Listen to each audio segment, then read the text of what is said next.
Mohon izin Pak. Siapa? Izin Pak. Untuk sekarang mic-nya masih belum bisa Pak. Mungkin laptopnya bisa di restart.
Ya sudah Pak. Ya, berarti sudah disimak ya, sudah dibaca-baca ya. Sekarang mungkin ingin apa namanya ya, penjelasan barangkali. So, baik, kita ada yang bisa nampilkan, boleh dah.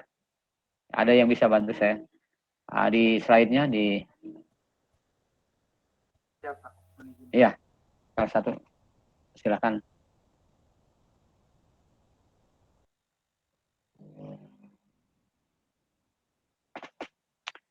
Yang pengertian pidana dulu.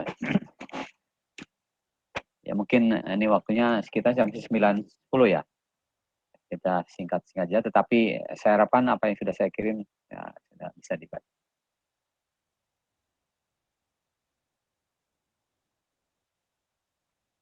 Oh, oke. Ya.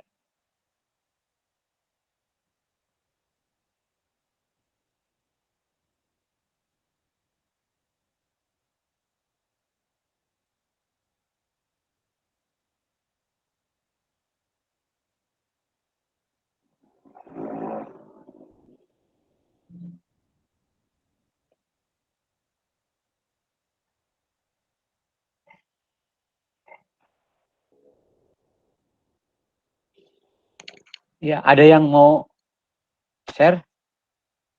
Nah, siapa dengan siapa?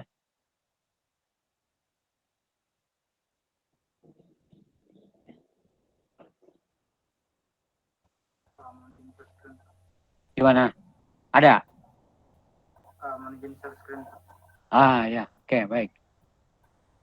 Ya, dengan siapa?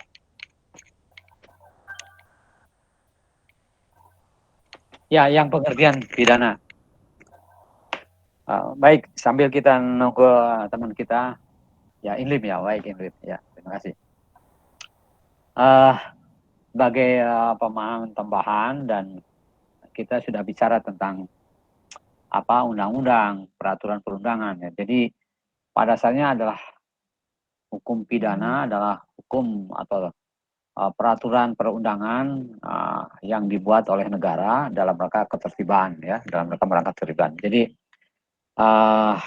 secara umum kita lihat ya, atau sebenarnya dalil atau ungkapan atau rumusan tentang pengertian hukum pidana itu banyak yang para ahli mengungkapkan ya, berpendapat, dan ada sekitar 40-50 gitu ya mengenai pengertian hukum pidana. Namun saya cuplikan dari beberapa pengertian ini, kita lihat jadi secara apa namanya pengertian mengenai hukum pidana tiada lain adalah apa yang diungkapkan oleh Mulyato, bahwa hukum pidana itu bagian dari keseluruhan hukum yang berlaku di suatu negara. Jadi bagian dari keseluruhan ya yang ada pada suatu negara. Jadi masing-masing negara punya hukum yang, karena bicara pidana adalah berkaitan dengan masalah aturan perundang-undang negara ya yang dibuat. Kita tahu prosesnya tentu penyusunan RUU rancangan undang-undang itu, peraturan perundangan harus sekalian diawali dari pemerintah atau diusulkan oleh pemerintah dan dibahas dengan DPR parlemen sebagai wakil rakyat ya. Tiada lain adalah sebagaimana di sini kita lihat ya. Jadi dasar-dasar aturan itu adalah menentukan perbuatan-perbuatan mana yang tidak boleh dilakukan dan yang dilarang, disertai dengan ancaman, sanksinya, dan juga pidananya yang ada pada pasal-pasal ayat tersebut secara umum ya. Kemudian juga bahwa hukum pidana itu menentukan kapan dan dalam waktu apa kepada mereka yang telah melanggar pelanggaran tersebut yang dikenakan sanksi atau jatuh hukuman pidana. Nah, kemudiannya atau hal lainnya, jadi ke 1-2 ini sekalian ada substansi ya, criminal law atau hukum pidana material dan hukum pidana non material ya. Artinya apa? Kalau hukum pidana material substansinya adalah berkaitan dengan aturan-aturan, sanksi, larangan, dan perintahnya. Sedangkan apa namanya non material itu hukum acara pidana di dalam penyelenggaraan di pengadilan atau tata cara melaksanakan apa namanya acara pidana ya, atau acara hukum acaranya gitu ya. Demikian, sehingga ini pokok dasarnya. Lanjut, saudara ini.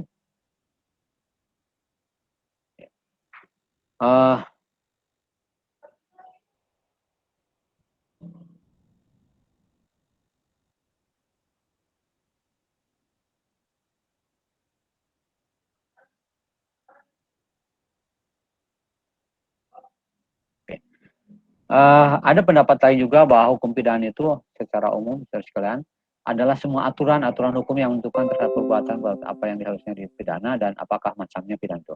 Jadi lebih simpel menurut hukum ini adalah hukum pidana semua aturan yang ada.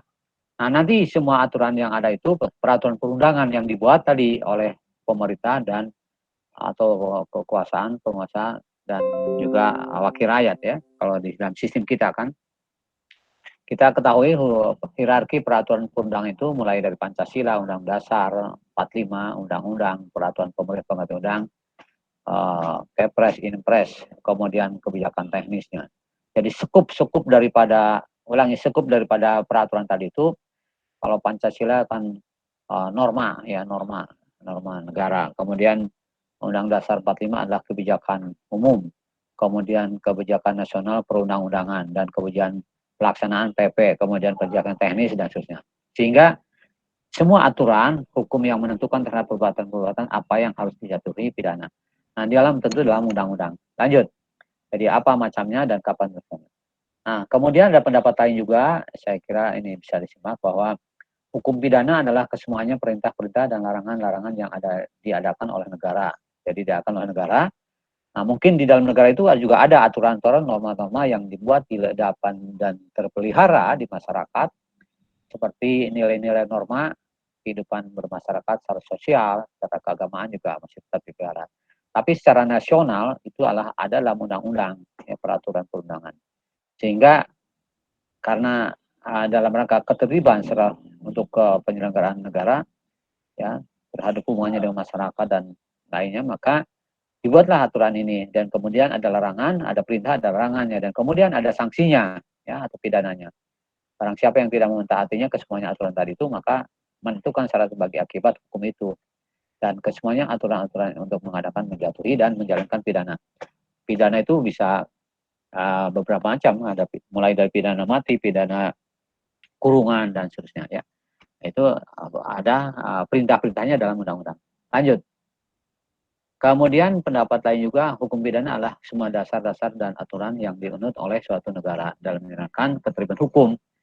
Nah, kita Indonesia sebagai negara hukum atau Rechtsstaat, maka segala sesuatunya dalam penyelenggaraan negara, bermasyarakat, berbangsa dan itu diatur dalam peraturan perundangan, sehingga berbeda dengan sistem kerajaan. Tentu harus patuh pada aturan-aturan raja yang tentu juga dibuat dalam konvensi, aturan-aturan yang dibuat ya. Tetapi dalam hal kita sebagai negara hukum, suatu negara, maka penyelenggaraan negara tadi itu diatur di dalam peraturan perundangan. Dan kita lihat, misalnya apa? Dalam hal kekuasaan, ya Undang-Undang 45 membagi atau juga dalam pasal-pasalnya bahwa kekuasaan itu dibagi habis pada lembaga-lembaga negara. Itulah.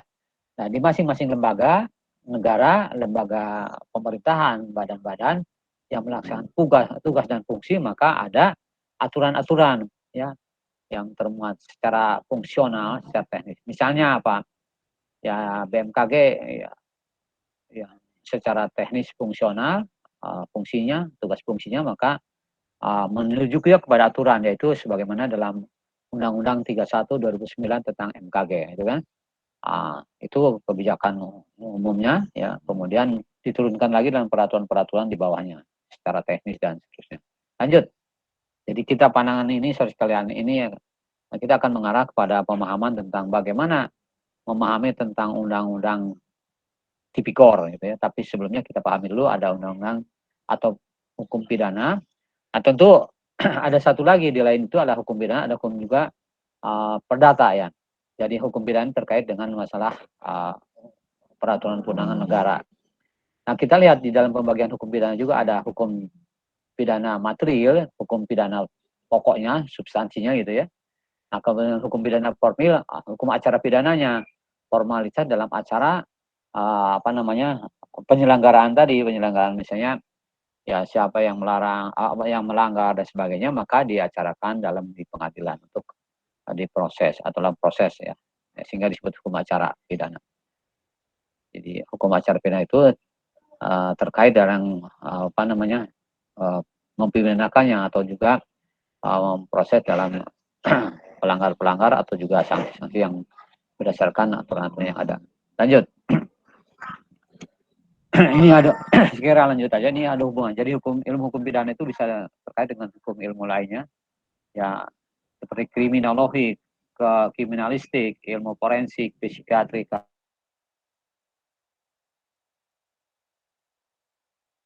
hukum. Jadi hukum pidana. Lanjut, Emily.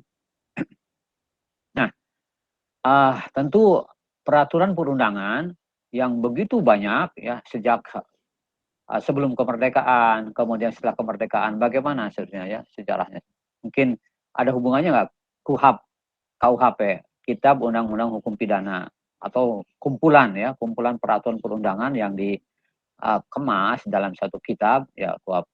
Artinya ya kalau agama kan ada kitab suci, tapi kalau punya negara ada kumpulannya, kumpulan aturan ya.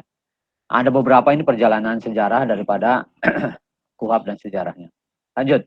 Ya zaman VOC, zaman Belanda, zaman Jepang gitu ya, karena kita pernah dijajah oleh Jepang, Belanda dan nah, ini terus saja. Ya, ini hukum Belanda waktu itu masih berlaku juga hukum Belanda karena negara Indonesia sebagai jajahan, dan bahkan setelah kemerdekaan juga masih ada peraturan-peraturan yang dihasilkan yang dibuat oleh Belanda masih diberlakukan di negara kita. Namun 8 tahun ya karena dalam pemerintahan penyelenggaraan pemerintahan sudah beralih, maka sesuaikan dengan kita lihat contoh zaman Hindia Belanda, dualisme dalam hukum pidana, putusan raja Belanda di aks itu kan ya, atau aturan di Eropa itu. Artinya apa? Kita juga pernah di ordonasi nomor 2 ini zaman Hindia Belanda, ordonasi 6 Mei 1872, Stadblad, ST itu Stadblad atau bukunya kitabnya ya. Orang Indonesia dan Timur Asing. Ini ordonasi atau peraturan perundangan hasil Belanda.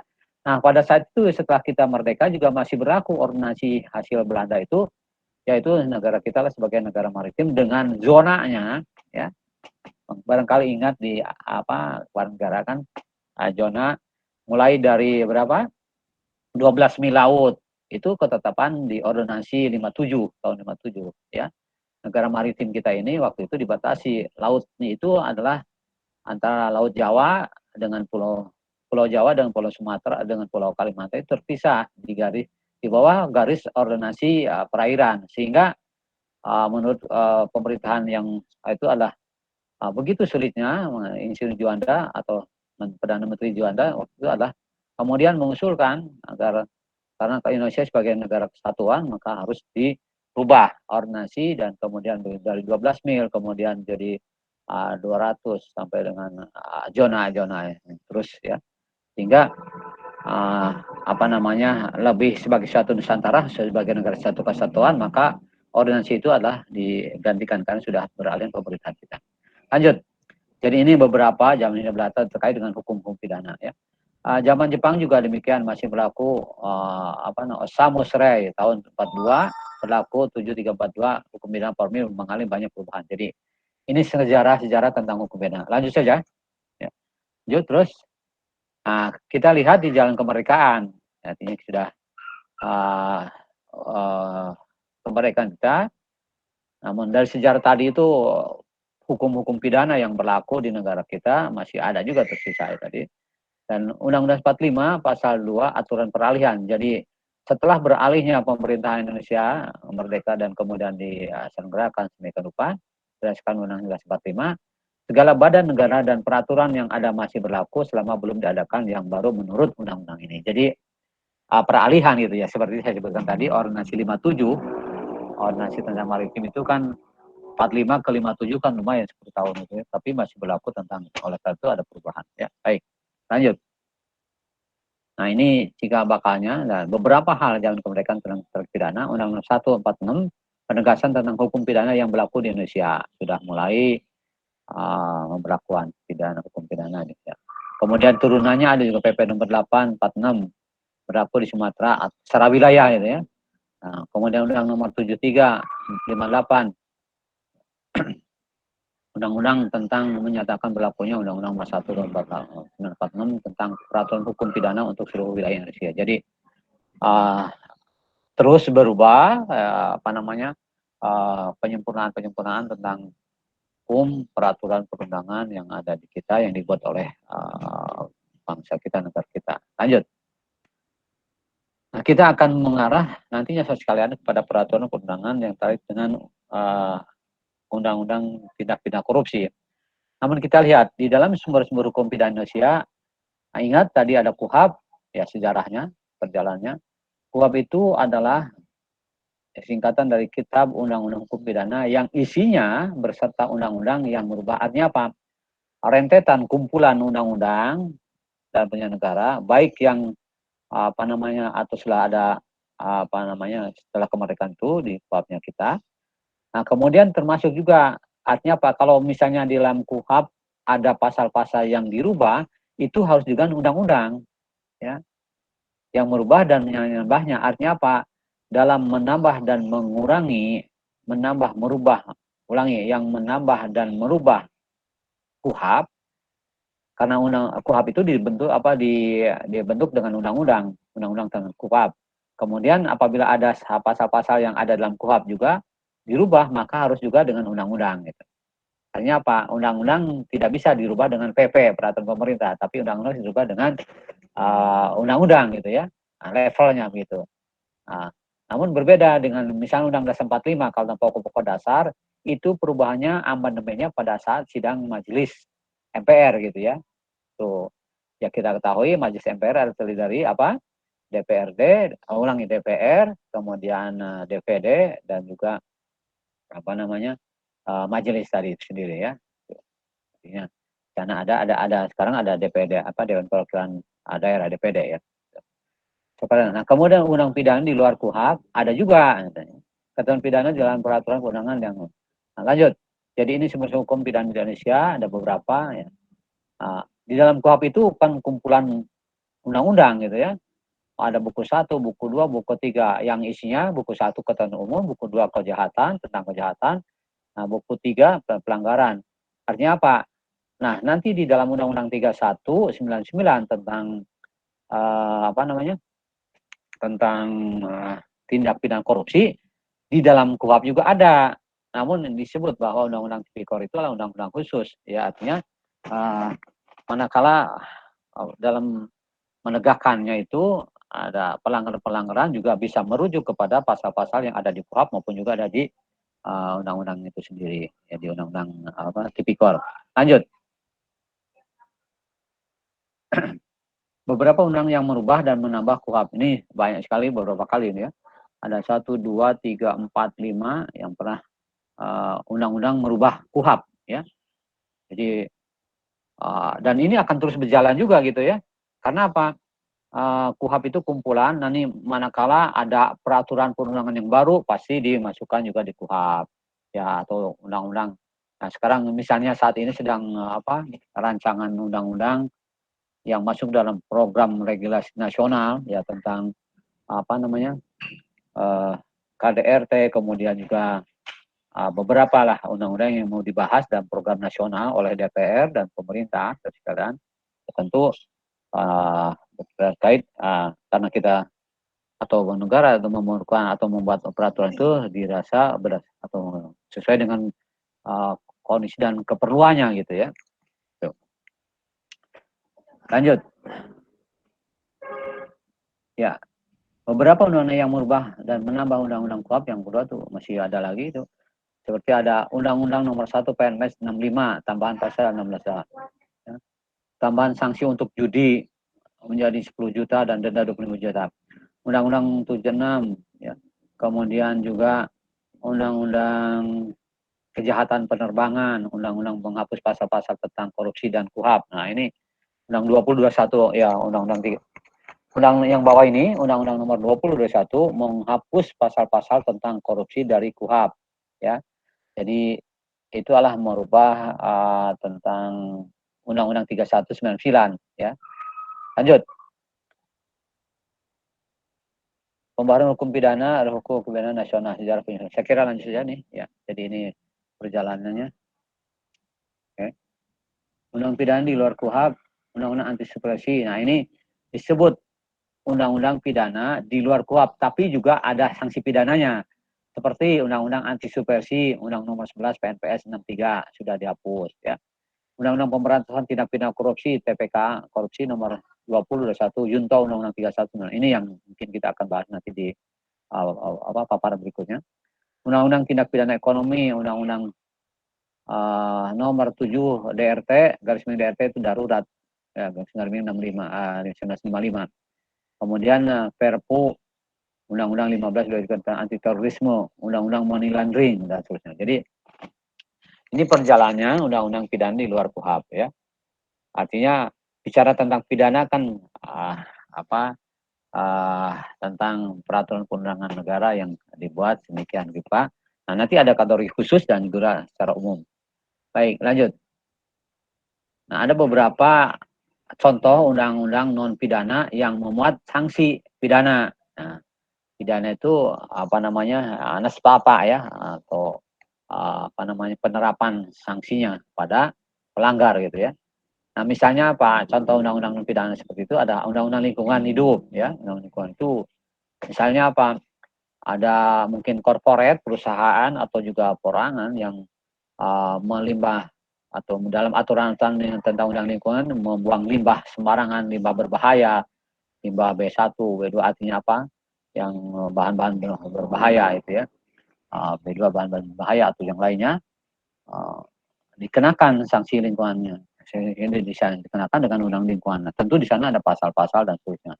Sehingga atau juga yang berkaitan dengan undang pers ya, undang-undang pendidikan nasional, undang perbankan, pajak, partai politik, pemilu. Nah, ada undang merek, merek dagang. Jadi kalau korporat perusahaan sudah punya atau suatu produk sudah ada mereknya, didaftarkan ke Kumhan, kemudian ada yang mengcopy gitu tanpa izin, ya bisa dikenakan sanksi di sana. Mungkin padahal itu kan antara mungkin warga negara atau korporat tadi, tapi diatur dalam undang-undang merek. Ada juga undang-undang kepabean ya, bahwa itu kepabean barang-barang di bea cukai gitu ya.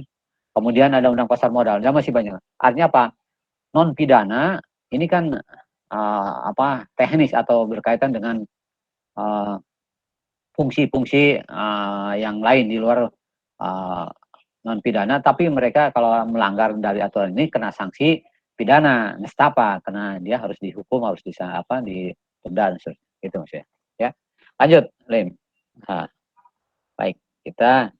Nah, kalau dibandingkan antara hukum pidana umum dan khusus, seperti tadi atau dipisahkan sekalian. Hukum pidana umum itu hukum pidana non militer, ya, non militer. Kemudian KUHP dan undang-undang yang merubah dan menambahnya tadi sudah kita sebut. Jadi kalau kita lihat pisahkan atau bandingkan, maka hukum pidana umum dan khusus itu ada ya. Yang umum seperti ini, pidana non militer, KUHP dan mudahnya. Kemudian hukum pidana yang berlaku umum, KUHP ya TPE, tindak pidana ekonomi, tindak pidana korupsi, tindak pidana yang terorisme atau juga yang terkait dengan kriminal ya. Kemudian juga undang-undang pidana yang bersanksi pidana. Jadi ada yang khusus, ya pidana khusus seperti hak pidana militer, hukum pidana militer, TPE, TPK, TPS, hukum pidana militer, hukum pidana fiskal ya. Jadi banyak. Nah, kita melihat akan cenderung kepada TPK ya, tindak pidana korupsi. Ya. Namun apabila seorang koruptor ya kemudian ada atau pelakunya koruptor itu adalah memang korupsi, kemudian dikenakan dengan undang-undang tindak pidana korupsi. Namun kalau ditelusuri dalam penyidikan ditemukan juga pelanggaran-pelanggaran lainnya terhadap undang-undang lainnya, maka akan dikenakan juga gitu. Jadi bisa double kenaannya ya. Lanjut. Nah, ini penjelasan pasal 1 KUHP. Tiada suatu perbuatan dapat dipidana kecuali berdasarkan kekuatan ketentuan perundang-undangan pidana yang telah ada sebelumnya. Jadi penjelasan dalam KUHP, kumpulan undang-undang kita Indonesia sekalian, ya. Kalau tiada suatu perbuatan dapat dipidana kecuali ada dasar hukumnya. ketentuan hukumnya, perundangannya. Jadi mungkin seperti gini saudara sekalian. Sekarang sedang rame-ramenya mengenai atau kemarin yang belum lama diungkap itu tentang perbuatan apa namanya kelompok LGBT, kelompok LGBT. Apa itu LGBT? Paham nggak? LGBT, ya, LGBT lesbian, LGBT biseksual gitu ya. Nah, itu dan kemudian gender biseksual artinya apa? Perkawinan sejenis, kemudian juga homoseksual itu kan dilarang. Nah, dilarang menurut norma agama, norma sosial, norma-norma nilai sosial ya. Karena itu emang apa namanya demikian. Namun katanya bahwa kalau dijerat dengan hukum pidana belum ada ya sanksinya untuk yang bersangkutan. Sehingga sekarang rame-rame yang merumuskan rancangan undang-undang ya yang harus dibuat ya agar pelaku-pelaku LGBT tadi itu bisa juga dipidana. Karena apa? Tentu saudara kalian membuat aturan tadi itu tidak tidak serta-merta apa nama emosional, tetapi harus berdasarkan apa namanya pertimbangan dan kebijakan tadi itu agar apa namanya hal demikian pelaku demikian itu yang apa pada dasarnya kan pembuatan undang itulah dalam rangka ketertiban ya, kemudian menjaga keharmonisan ya, kemanusiaan dan sebagainya, sehingga kalau ada isu-isu demikian tentu harus juga berdasarkan pada aturan diangkat dari norma itu menjadi aturan hukum normatif ya. Jika ada perubahan dalam perundang-undangan sesuai dengan perubahan yang dilakukan, maka terhadap terdakwa diperlukan ketentuan yang paling menguntungkan. Ya, ini kalau lanjut ya. Ya silakan lanjut. Nah, yang kedua, asas yang tercakup dalam pasal 1 KUHP itu nullum delictum nullia puna sine previa lege penali ya. Jadi penal istilahnya penal itu hukum ya. Tiada delik, tiada hukuman tanpa suatu peraturan yang lebih terlebih dahulu menyebut perbuatan yang bersangkutan sebagai satu delik dan yang memuat sesuatu hukuman. Artinya apa? Ya, apabila ada perbuatan kemudian juga atau perbuatan warga negara atau masyarakat atau kelompok atau juga apa. Nah, kalau belum ada aturan hukumnya, ya, situ disebut tidak ada delik gitu ya. Tidak ada delik, tidak ada hukuman tanpa suatu peraturan. Jadi tidak bisa dihukum gitu loh. Ada perbuatan-perbuatan.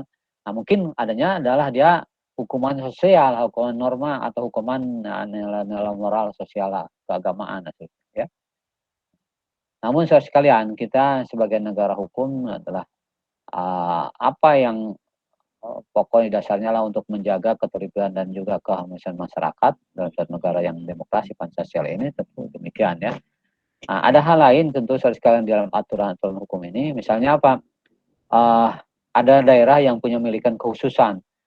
Nah, kalau kita tadi saya sebutkan hierarki peraturan itu mulai Undang-Undang Dasar Pancasila, mulai kalau Pancasila norma ya, norma dasar negara, kalau peraturan perundangan Undang Dasar 45 dan seterusnya sampai ke Perda, peraturan daerah di kabupaten, provinsi dan kabupaten daerah tingkat 1 dan tingkat 2 itu ada berhak atau dapat membuat aturan untuk daerahnya masing-masing.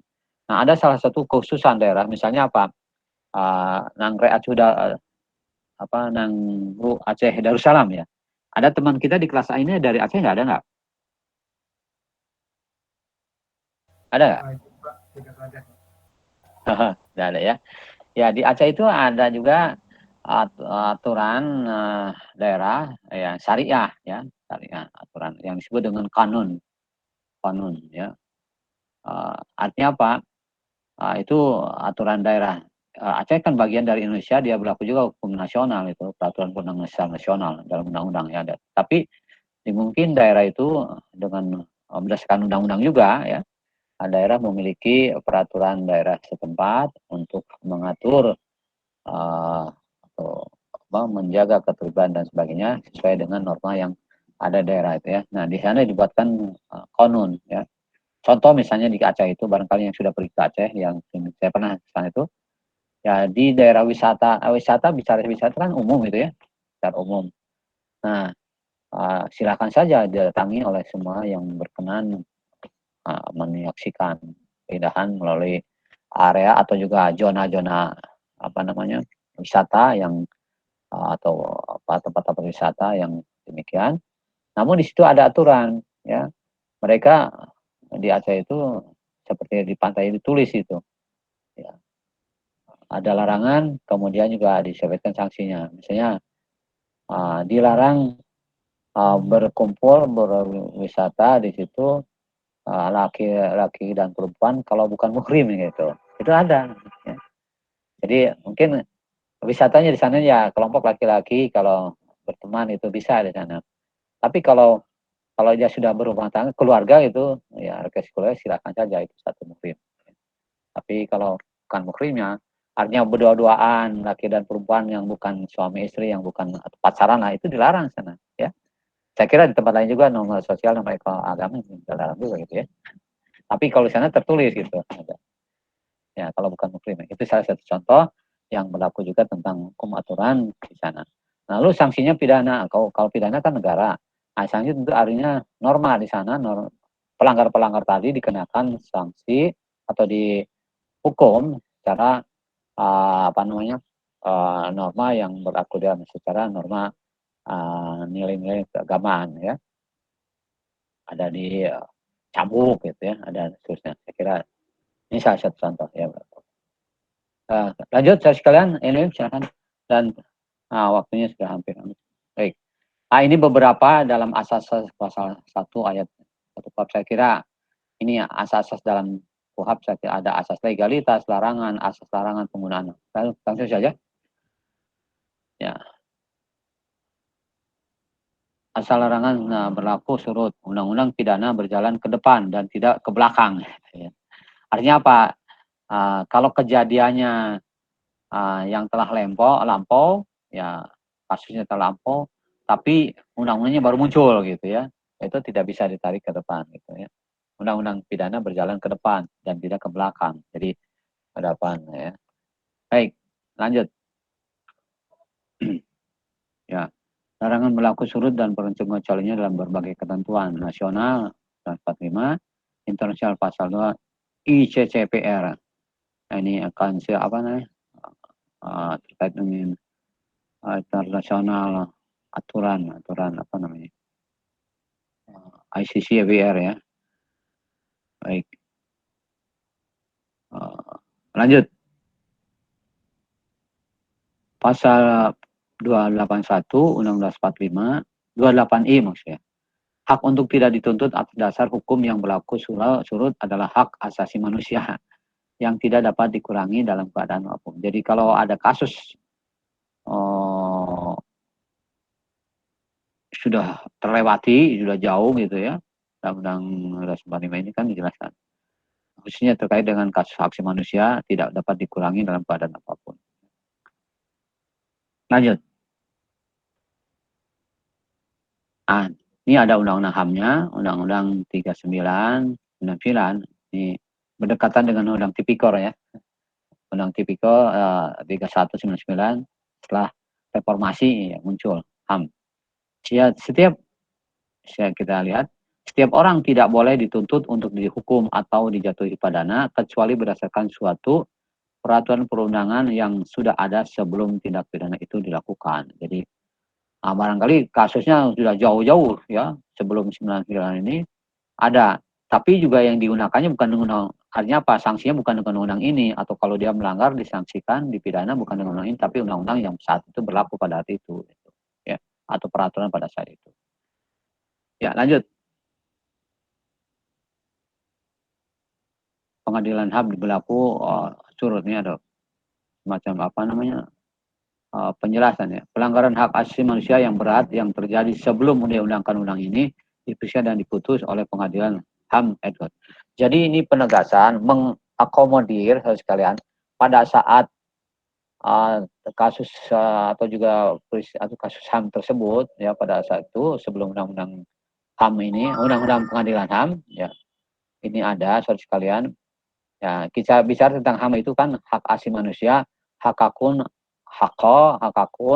azas umat atau manusia. Jadi dalam prinsip ini, misalnya begini sekalian ya, ada di dalam undang-undang HAM ini adalah atau pemahamannya bahwa lahir bahwa atau sejak lahir manusia itu adalah dasarnya begitu lahir dari ke dunia manusia itu prinsipnya sama punya hak ya melekat pada dirinya hak hidup dan kemudian seterusnya ya nanti sudah dewasa berkelompok sebenarnya.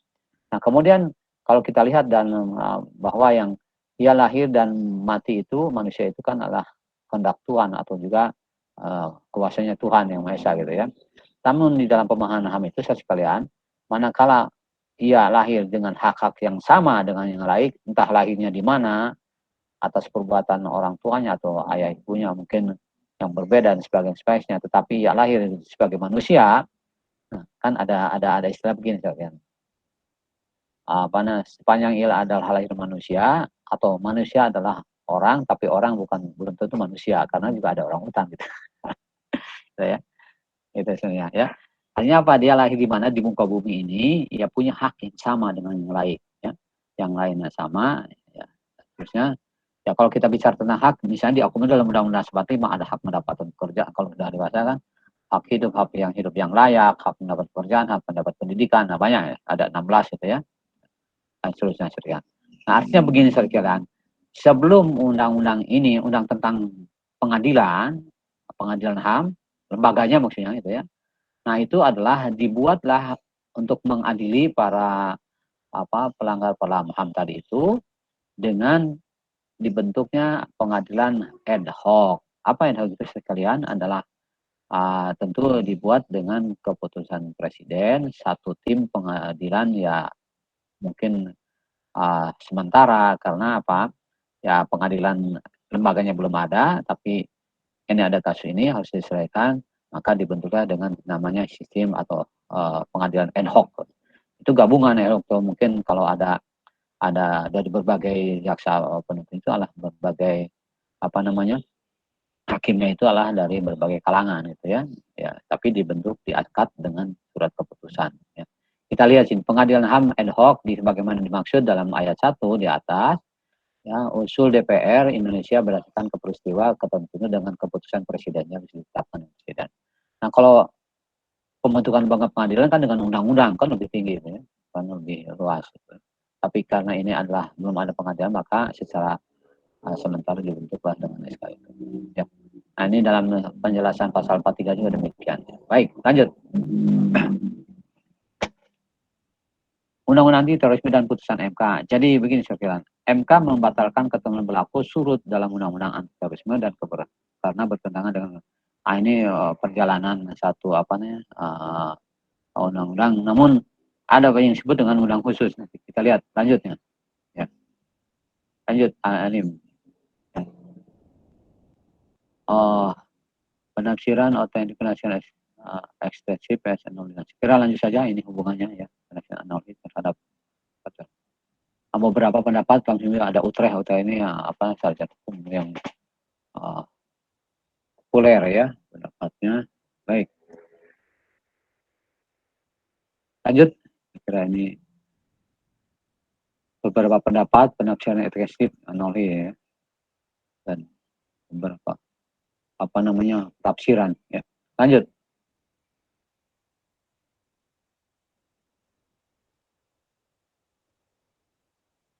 Pasal 1 ayat 2 KUHP ya. Ada undang-undang, ada perbuatan, ada perubahan. Jadi ini isinya ya, isinya. Rentetannya tadi KUHP itu ada undang-undang, di dalam KUHP itu ada undang-undang, tentu ada perbuatannya, kemudian ada perubahannya. Ya. Perubahan undang-undang, teori formil dan teori material. Kira ini penjelasan dari KUHP. Lanjut. Nah, saya kira yang untuk pengertian pidana ini. Lalu kalau perdata apa? Seperti apa? Jadi kalau perdata, undang-undang perdata sekalian yang terkait dengan apa? Perdata itu antar orang dengan orang atau lembaga badan-badan hukum dengan badan hukum ya perdata. Biasanya kasusnya atau juga penyelesaian perkara-perkara antara individu perorangan ya dengan perorangan yang diputus dengan pengadilan perdata atau melalui hukum pidana perdata sekalian. Tapi kalau hukum pidana itu terkait dengan negara. Lanjut. Ya, ini stop di sini. Ya ini. Oke.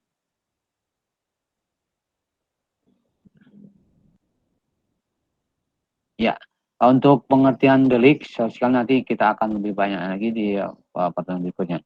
Kita langsung aja ke ini, apa namanya yang kedua, slide yang keduanya ini tentang tipikor.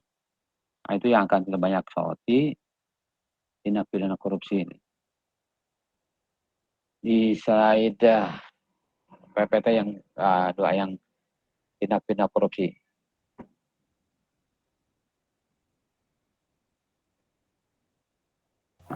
Ya, Pak. Ya, baik.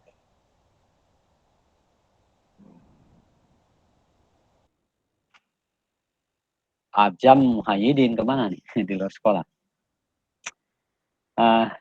Silakan ini.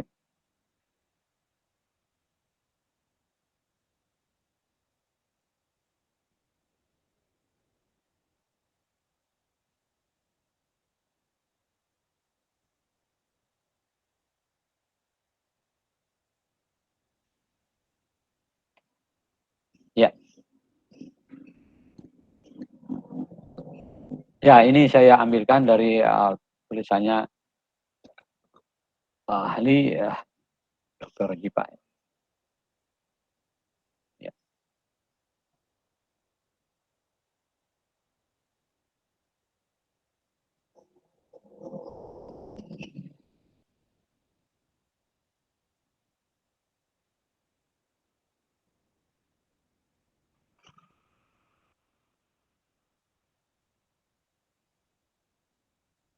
Ya. Lanjut. Jadi pemberantasan korupsi melalui hukum pidana. Tadi disebutkan di atas ada apa namanya undang-undang pidana dengan non apa namanya umum, tetapi dengan sanksi pidana.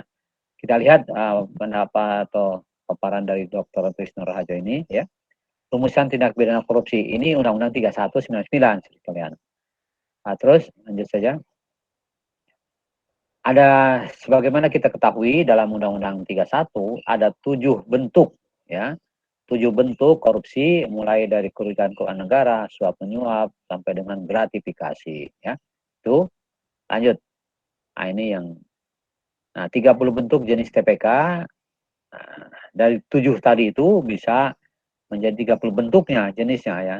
Dan di mana apa namanya jenis ini tadi itu ada, yaitu dalam pasal-pasal, misalnya apa? Dalam pertama adalah tentang bentuk kejahatan, ya. Kerugian keuangan negara ada di dalam pasal 2, pasal 3. Nanti kita cek di dalam pasalnya satu-satu, ya. Kemudian suap menyuap itu banyak sekali di pasalnya, ya. Terus pasal ya 3. Terus bentuk ke-1/2. Yang ketiga bentuk tindak pidana korupsi itu adalah penggelapan dalam jabatan. Penjelasannya ada pada pasal 8, 9, 10, 10, 10 ABC, ya. Kemudian pemerasan juga ada pasal 12 EG. Kemudian perbuatan curang ada pada pasal 7 ABCD dan seterusnya. Pasal 12 huruf H, dan juga bentuk kepentingan dalam pengadaan pasal 12 huruf D. Nah, yang ketujuh gratifikasi ada pada pasal 12B. Kemudian juga ya apa namanya 10, ya. Junto pasal 12C. Nah, ini di bawah penjelasannya berikut saudara sekalian. Ini nah, kalau kita lihat di dalam pasal itu ada asal usul pasal 12, asal usul pengaturan pasal 12, yaitu di dalam Undang-Undang 31, Undang-Undang dalam KUHP, ya, dan juga di Undang-Undang 31. Yang di KUHP ini adalah di mana pasal 419, pasal huruf A dan B berasal dari pasal. Jadi pasal 12 dan huruf A dan B dalam Undang-Undang 31 itu berasal dari pasal 419 KUHP. Mengambil artinya apa? Kan kumpulan undang-undang tadi termasuk juga apa namanya Undang-Undang 3199 ada juga di KUHP, pasalnya pasal ini, gitu, ya. Nah, sehingga apa yang dimaksud ini penting sekalian. Yang dimaksud tafsiran pegawai negeri itu dalam KUHP atau penyelenggara negara menerima suap atau yang diketahui untuk menggerakkan agar melakukan atau tidak melakukan sesuatu yang bertentangan dengan kewajiban jabatan. Ini jadi sama ada ya di dalam pasal 12 31 ngambil juga dari 14 19 KUHP. Nah, pasal 12 huruf C dan berasal dari pasal 40 KUHP. Jadi ini asal usul pengaturan pasal 2 tentang pegawai negeri yang korupsi dalam hal tersebut ini diambil juga dari KUHP gitu ya. Ada ini pasal 12-nya bayang sampai berapa nih? 1 2 3 4 5. Artinya apa? Ada dari KUHP-nya pasal 19 sampai dengan pasal 25 35 ada ya. Lanjut. Jadi kalau bicara tentang asal usul pengaturan tadi. Nah, ini penjelasannya dari apa 7 bentuk kerugian negara. Kita lihat di dalam kelompok atau bentuk-bentuk ini pertama kerugian keuangan negara ya. Maka ya ini yang slide 8. Lanjut. Kita lihat pasal 2 ini dalam keuangan negara ya. Pasal 2 atau bentuk bentuk korupsi pertama tentang kerugian keuangan negara. Ingat, setiap orang yang secara melawan hukum melakukan perbuatan memperkaya diri sendiri atau orang lain atau suatu korporasi yang dapat merugikan keuangan negara atau perekonomian negara dipidana penjara dengan penjara seumur hidup atau pidana penjara paling singkat 4 tahun dan paling lama 20 tahun dan didenda paling sedikit 200 juta dan paling banyak 1 miliar. Jadi ini penjelasan dari pasal 2 tentang kerugian keuangan negara. Nah, mungkin kita dikasih selain memperkaya diri sendiri atau orang lain atau suatu korporasi. Nah, ini yang sering kita soroti, korporasi, perusahaan ya, baik di BUMN maupun juga swasta yang mendapatkan aliran dana dari APBN maupun APBD itu ya. Nah, ini contohnya yang pernah saya sampaikan itu adalah kalau di BUMN ya, banyak sekali kan, misalnya dari kasus Pelindo, PT Pelindo, kemudian juga kalau korporatnya yang swasta murni misalnya perusahaan atau kasus tentang Bupati Karawang gitu ya, itu pembangunan Meikarta itu ya, kawasan Meikarta, dia di seorang direkturnya mengasih gratifikasi atau uang kepada bupati melalui yang lainnya diambilkan dari korporasinya ya, itu dia tentu korporasi swasta murni gitu ya, tapi berarti perbuatan dia adalah izinnya tadi itu adalah ada pengaruhnya dan dikeluarkan oleh bupati tadi ya. Nah ini kalau kita lihat maksimumnya Pak, kalau misalnya ada Pak pertanyaannya sekarang itu kok ada yang kurang dari 1 miliar dendanya juga atau kok kerugiannya kurang 1 miliar tapi sekarang ditangani oleh KPK ya, yang pernah saya jelaskan contohnya kasus tentang perizinan kapal atau di Dirjen Hubla yang tempoh hari itu saya sekalian ini salah satunya ya ditangani juga oleh KPK. Setelah itulah kemudian dialihkan penanganannya oleh kepolisian dan juga kejaksaan ya. Baik, kita lanjut. Nah, Bestan delik inti melawan hukum, memperkaya diri sendiri atau orang lain atau dapat. Jadi delik A2-nya yang dapat merugikan keuangan negara atau juga perekonomian. Inilah base-nya, pokok dasarnya ya, delik inti ini melawan hukum, ada bukti-bukti ini ya, memperkaya diri sendiri dan juga korporasi atau juga merugikan keuangan negara. Ini secara luasnya. Berikutnya ya, penjelasan. Lanjut. Yang dimaksud melakukan itu penjelasan dalam tipikor ya. Yang dimaksud dengan secara melawan hukum dalam arti ini melawan undang-undang, melanggar undang-undang gitu ya. Yaitu disebut sini melawan hukum dalam arti formil, substansinya, peraturannya gitu, pokoknya gitu. Bukan non formil. Kalau non formil tadi hukum acaranya pidana kan dia terkait. Tapi kalau hukum formilnya dalam arti formil maupun dalam arti materialnya itu yaitu meskipun nanti di acaranya dimasukkan gini, sekalian. Ya, yaitu seperti gini. Yaitu meskipun perbuatan tersebut tidak diatur dalam peraturan perundangan, namun apabila perbuatan tersebut dianggap tercela karena tidak sesuai dengan rasa keadilan atau norma-norma kehidupan sosial dalam masyarakat, maka perbuatan tersebut dapat dipidana ya. Nih. Nah, di bawahnya penjelasan pasal 2 dinyatakan tidak mempunyai kekuatan mengikat oleh MK. Putusan nomor 3 pengertian melawan hukum hanya dalam arti formilnya ini juga. Jadi fatwanya MK ada kasus demikian, maka apa yang diungkapkan di atas ini adalah khusus terkait dengan hukum hanya dalam arti formil, substansi persoalannya yang ada dalam pasal-pasal undang-undang, tapi bukan hukum acara pidananya gitu ya. Namun contoh barangkali gini, kemarin kita atau saat ini sedang hangat nih ya, ada kasus mengenai apa tuh? Kalau sebelumnya saya urut dulu, kalau sebelumnya itu kasus Novanto, kasus yang EKTP itu sekalian ya dijerat, kemudian dia dilapor waktu mau ditangkap dia kecelakaan kendaraan, kemudian dibawa ke rumah sakit, ditangani oleh dokter, benjolnya sebesar bakpao. Nah, itu adalah menghalangi penyidikan, menghalangi pejabat penyidik ya dari KPK, sehingga dokternya kena, dan itu artinya apa, ada kebohongan di situ ya. Nah, padahal dia dokter itu bukan pegawai negeri, dia bukan juga merugikan negara, tapi dia termasuk dalam apa yang mempengaruhi atau menghalang-halangi perbuatan. Nah, yang sekarang yang sedang hangat juga, ini baru-baru ini mungkin ada teman kita yang dari Ambon ya. Nah, wali kotanya Ambonnya itu kena ya di OTP ya, OTT ya. Ya. Apa saudara? Ada yang dari Ambon? Mohon maaf nih. Kelas A ada yang dari Ambon? Jangan tidur semua nih. Tidak ada, Pak. Tidak ada ya. Itu wali kotanya Laku FP, siapa itu namanya? Ya, tersangkakan. Apa kasusnya sekali anti adalin ini? Kasus yang terkait memberikan perizinan ya untuk gerai Alfamart ya di kota Ambon. Ya. Sehingga kemarin sudah pergi terbang ke Jakarta, kemudian di Jakarta yang berobat ke salah satu rumah sakit di Jakarta Barat,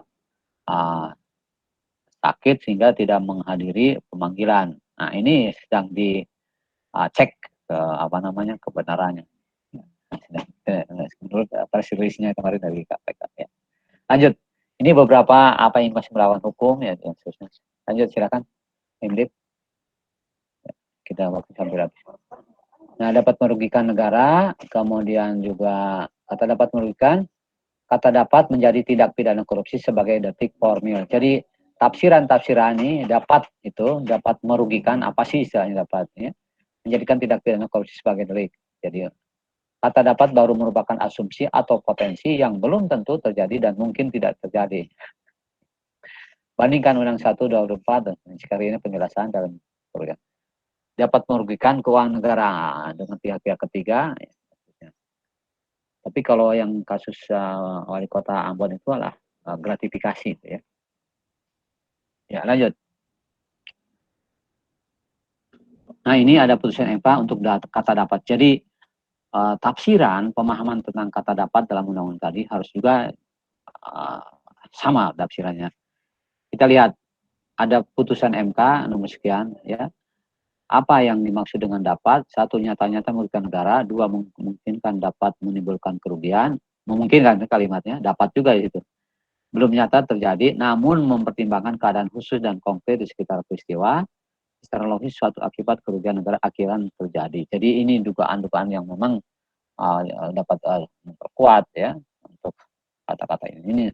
Karena pendapatan hukum itu sekalian ya.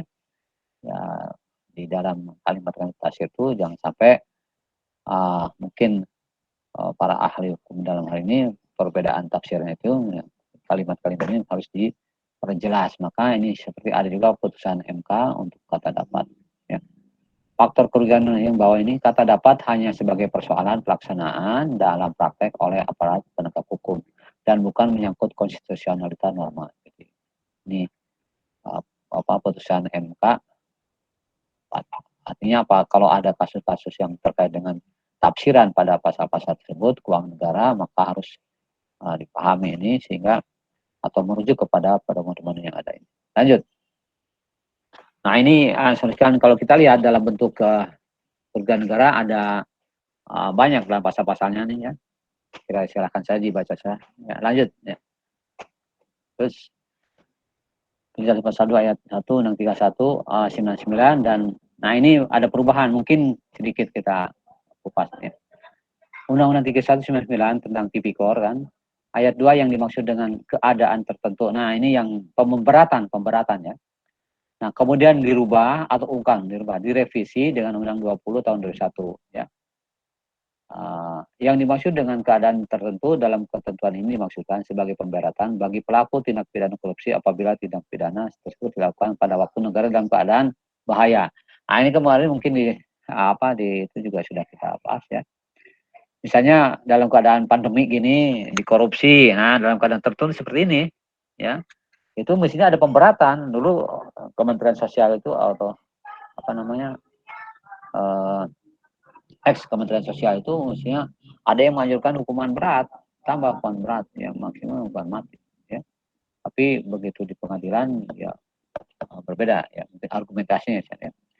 Nah, yang di dalam pasal 2 Undang-Undang 2021 juga tindak pidana tersebut dilakukan terhadap dana-dana yang diperuntukkan bagi penanggulangan keadaan bahaya. Nah, itu ya, keadaan bahaya bencana alam nasional, penanggulangan akibat kerusuhan sosial yang meluas, penanggulangan krisis ekonomi dan moneter, dan penanggulangan tindak pidana korupsi atau pengulangan itu mereka sudah pernah korupsi, dikorupsi lagi, melakukan korupsi lagi. Nah, ini jadi tambahan di dalam atau perubahan pasal 2 dalam Undang-Undang 2021 ya, atas Undang-Undang 31 ini demikian ya, lebih luas lagi gitu ya.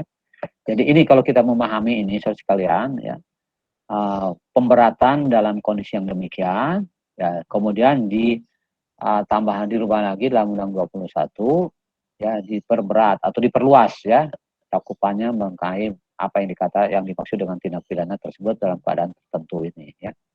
Baik, lanjut ini ya.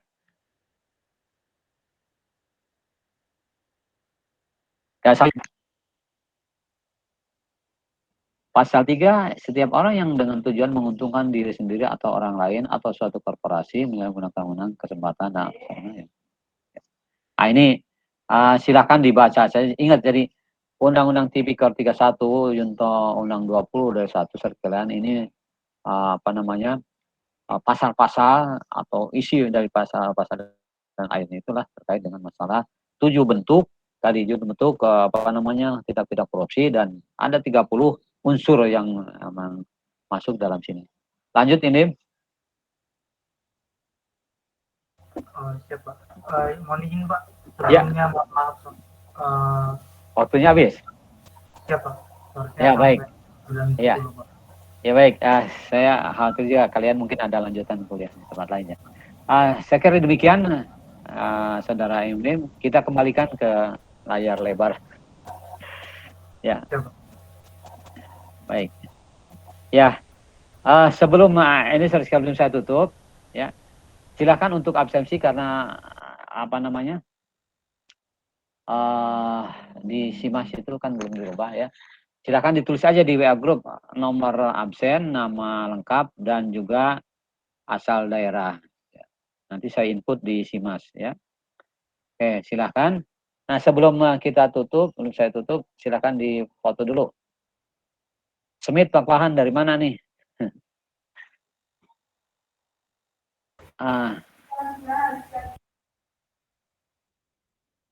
Silakan yang bikin foto, coba dibuka kameranya semuanya yang hadir. Nanti saya akan cek cocokkan di input dan di SIMAS. Ya Pak, mohon izin Pak. Ya. Mungkin teman-teman mungkin bisa menunjukkan terlebih dahulu. Mungkin Pak, hitungan ketiga, 3, 2, 1.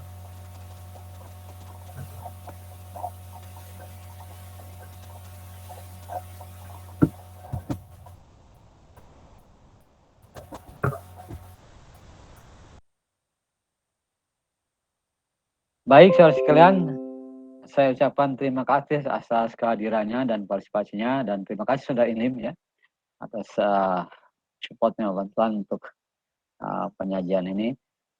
Demikian saudara sekalian, pertemuan hari ini kita sudah laksanakan pengganti dari liburan, dan saya harapkan apa yang telah saya sampaikan ini dapat bermanfaat. Terima kasih. Assalamualaikum warahmatullahi wabarakatuh. Selamat pagi dan salam sehat. Waalaikumsalam. Terima kasih, Pak. Terima kasih, Siap, Pak. terima kasih Pak. Ya, baik ya izin saya Lap dari